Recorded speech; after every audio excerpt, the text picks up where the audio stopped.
Hey trackies, welcome back to another video here on TXT Track Time. Please remember to like the video and also subscribe to the channel.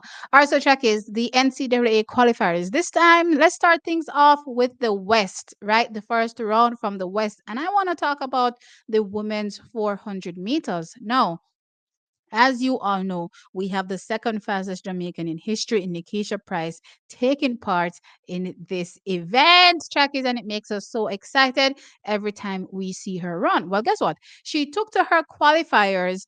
She reps Arkansas, and Arkansas right now is a super powerhouse when it comes to the 400 meters. And I can tell you straight off the bat that they pretty much dominated the top rankings in terms of the qualifiers that will head to the quarterfinals coming on Saturday.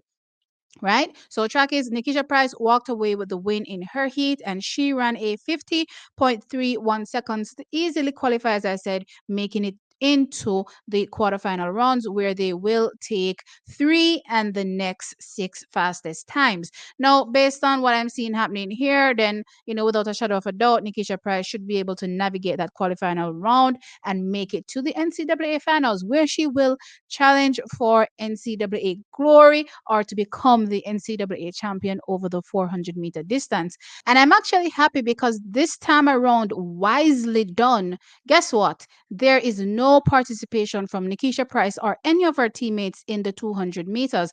As you all know, I actually hate that 4-2 double. The only time, I kind of, cut my eye and, kind of agree or accept it. Well, not that I have anything to do with it to agree. But anyway, accepting it, right, is because, you tend to run maybe two rounds per event, right? But I'm happy considering that, competition and the stakes are high, right? Much more competition when you head to the NCAA championships. So I'm really happy seeing that these girls will not be competing in the 200 meters here at the NCAA West, qualifiers. So when we look at the listing now, we have Amber Anning that qualified with the fastest time running a 50.23, Rosie Effion second fastest with a 50.26, and as I said, Nickisha Pryce qualified winning her race, but the third fastest time overall with a 50.31 seconds. So absolutely, fantastic qualifying from Arkansas. Kayla Brown is still there. Kaylin Brown is still there. She's the second fastest Arkansas athlete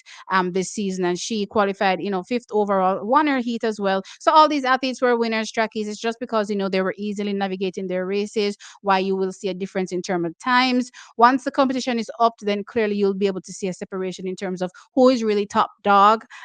Clearly, also based on this particular race as well, or how these races were run, all these athletes will not meet in the next three rounds, which is good, right? Save all the the crazy running for when we get to the NCAA championships, right? So let's see how the athletes navigate. But again, I'm happy seeing Nickisha Pryce in good shape, qualifying easily to the next round. And yes, I'm excited to see if she'll be able to walk away with her with an did I say her with an NCAA win with the crown right at the end of the day. All right, so trackers, I'm gonna jump all the way from west and I'm gonna go all the way back over to the east. Now, this time around, I want to talk about the women's 200 meters.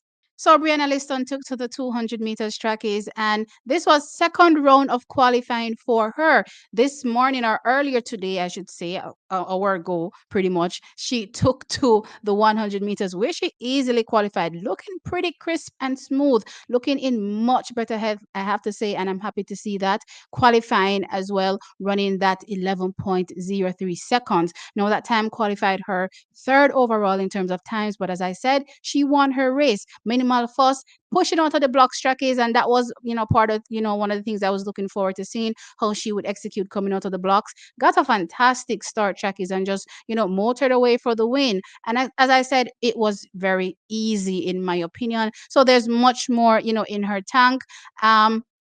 Whether or not she will need to unleash that when it comes to the finals is left to be seen. But for now, track is easy qualifying for her in that 100 meters. So on the back of that, she took to the 200 meters and she also easily qualifies. Track is running a 22.87 seconds to win her race. Now, Qualifying as well, track is with the fastest time, qualifying time, that was a Mackenzie Long, and she ran at 22.59 seconds. Now, y'all know she is the collegiate leader this season, as well as she's the SEC champion over that 200 meters. So she's one of those athletes that Brianna Listen has to keep an eye on when it comes to the 200 meters and also qualifying when we get to round two. Now, based on the fact that Brianna Liston finished fifth, I'm not sure how or which heat she will end up in, but she's going to end up in, one of the athletes that placed in top threes heat, hoping that it's not Mackenzie Long, because I don't really want her to, be trying to run against Mackenzie Long this early in. You know what I mean? No medals are handed out right here.